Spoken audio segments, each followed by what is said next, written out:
Hello, my name is Jay Kashyap, and this is Lab 4, Oscillations for Physics 2211. So, the purpose of this lab is to examine the motion of a mass oscillating vertically on a spring while swinging in an arc, and compare and observe motion via tracker analysis with the predicted motion using GlowScript. And some of the fundamental principles are the Newton's second law of motion, momentum principle, and the energy principle as well. So, Newton's second law, so the rate of change of momentum of a body over time is directly proportional to the force applied. So again, so that's our F equals ma, and then F net equals ma, which is equal to m times delta v divided by delta t, which is delta p over delta t, or change in momentum over change in time.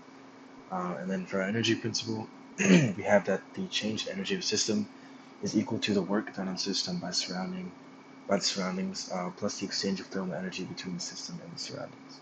So we have delta E equals work, which is also equal to the change in kinetic energy plus the change in gravitational potential energy plus the change in spring potential energy. And then, so that'll be equal to 1 half mv squared plus mg delta y plus 1 half k s squared for the spring. So the experiment setup, so system and surroundings, so we have the mass, the spring, and the earth, and the surroundings external to the system is nothing, right? Because everything is inside the system. So the change of energy is going to be 0. And here's a picture of kind of what it looks like. So this is the kind of tracker video, or it's a little screenshot of the tracker and kind of how it's working. You can see here we have like our data with our graphs. Um, so this here is a picture of the initial conditions used to set for the GlowScript. So you have the mass of the ball, which is 0.402, and then the initial position vector, initial velocity vector, things like that. And then we also have our constants, so the gravitational constant, spring constant, and then the relaxed length of the spring, L0, L0, whatever.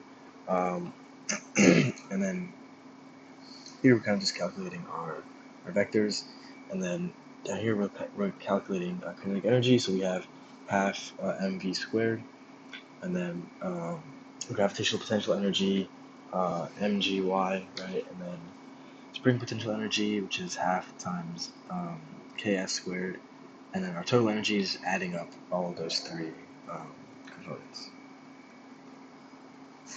So this right here is kind of the iteration. So while t is less than 9.524, we kind of just keep iterating through, and we calculate the changes in energy. So this is a graph of the change in energy versus in time. So we have delta K, change in kinetic energy, delta gravitational potential, delta or change in spring potential, and then the change in overall energy is this orange line that's going through the middle here. So what does this mean? So for your model system, is the energy principle satisfied? So the energy principle is satisfied since there's no work being done on the surroundings on the system. So we can see that the change in energy is equal to work, which is equal to 0. And then in the change in energy versus time graph, the yellow line representing delta E is a constant line at x equals 0. So if you look at our graph here, we can see that the line, which is basically the x-axis, is always at 0, so we know that our change in energy is always going to be 0. And then at any given point, if we add up the magnitudes of gravitational potential, spin potential, and kinetic energy, the values will add up to 0.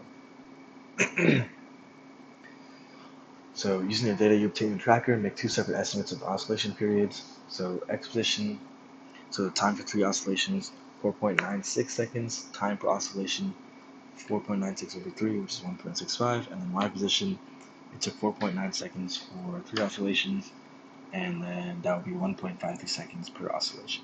So the difference is 0.12 seconds, and this is likely due to just kind of small errors, center of mass, drag forces, and things like the K, etc.